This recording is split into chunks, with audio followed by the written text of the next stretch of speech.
What if you do commit to somebody and the sex is whack? Dildos, something. What? Huh? I think that's an excellent point. I'm with you on know, that one. It's like, for me, a sexual relationship is where you get to have sex. I know that sounds obvious, but it's like the only legitimate relationship you have in society where you can get that. It's like your job is where you can get money. There's like no other relationship that you have that exists in society where you can get money. So why not really prioritize the financial dimensions of your job?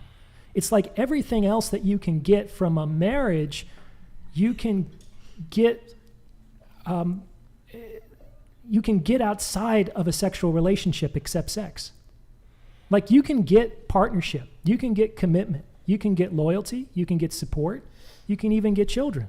You can get money, time, and attention. You can get all those things. What's unique to a sexual relationship is sex. And I think it makes sense to prioritize that. So you just going back to your point, you're saying, well, what if the sex is whack?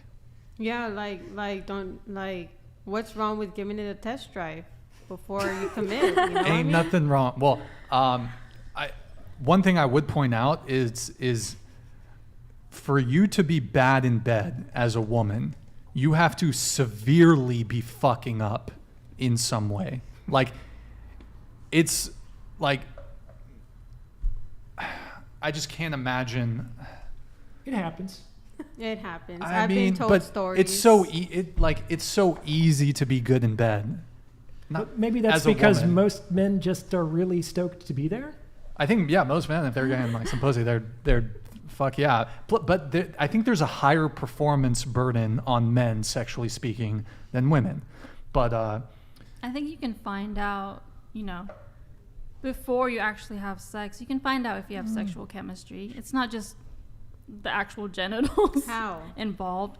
Well, if you have chemistry looking at each other, holding hands, being around each other, if you have that connection emotionally, mentally, like you can talk for hours and it feels like it's only been 2 minutes. There's so many factors Does it work the other way? That communicate connection. That's and more so like, you can find out before you actually have sex if you have chemistry. Could you find out if you have emotional chemistry by having sex?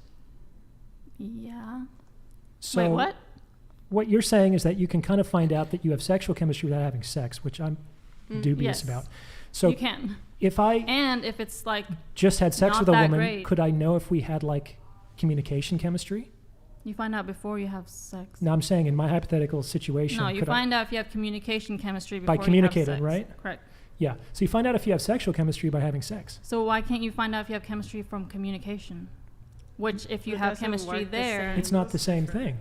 Then how am I have an amazing sex life and we saved it for marriage. And in fact, you can spend the rest of your life getting she's better not waiting at that. until marriage. I just wanted to mention. I know, but you don't have to sleep. What's up? What's up? Okay. Go ahead. I respect everyone's beliefs. As I mentioned, I'm not necessarily sex positive for myself, but I still think sex is great. I mean, I do love God, and that's why I'm waiting. But I mean, I would want to do minus it. the two. Minus the two. But I'm forgiven. I'm forgiven. Indiscretions. Yeah. But I do think sex is. I mean, I want to have sex. I think sex is good.